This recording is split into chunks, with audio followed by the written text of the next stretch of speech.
আসসালামু আলাইকুম, সবাই কেমন আছে? আজকে ইফতারের একটা ভিডিও নিয়ে আসলাম।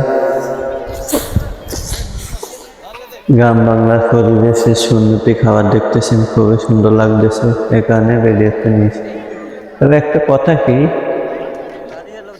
ফেসবুকের মতো খারাপ সাইড আমি মনে করি আর নেই।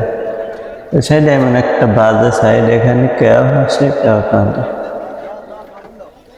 এখানে সফলতার গল্প সবাই শুনে, কিন্তু বাস্তবটা ভিন্ন।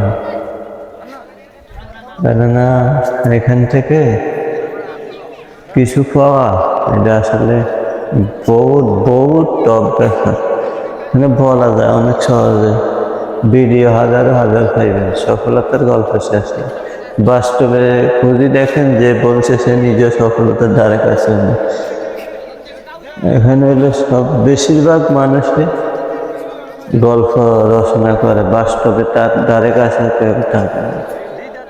তাই এখানে গেলে, এখানে নামে আসছে ফেরবার 2-3 বছর তাই দেখতেছি একই সুরে প্রতিদিন কি বিয়ে প্রোগ্রামে শেষ হয় না, এই দেশে যায় সেই দেশে যায়, নতুন নতুন মানে এগুলা মানুষের যে একটু আগার সুযোগ নেই। আজকে এটা, কালকে এটা, ওই মাসও আসে এটা, মানে এদের এক সপ্তাহের কাজও শেষ হয় না।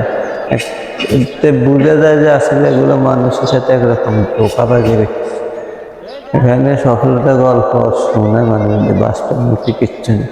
সে বেলে আপনারা কাজ পান কিনা, আমরা করে গেলে এখন ধরে ফেলছি, চাইলেও চাইতে পারি না। একটা কথা, এতটুকু আসি কেউ চাইবে না এখন চাইবে, কেননা দেশের লোক সবাই থাকে, দেশে পেয়ে গেছি।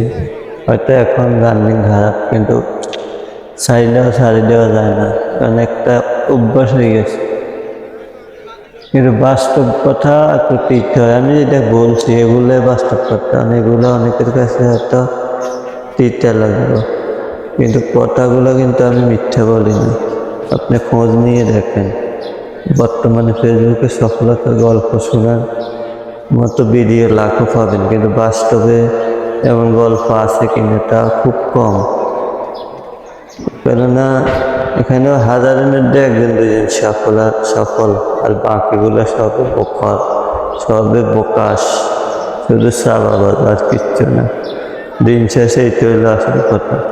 যাই হোক, কিছু কথা বললাম বাস্তব অবাস্তব মিলিয়ে, প্রতিদিনে শিক্ষণীয় কিছু বলে আজকে না তুল্লা বলছি। সবাই ভালো থাকবেন, আল্লাহ হাফেজ। আর ভিডিওটি ভালো লাগলে শেয়ার করে দিন।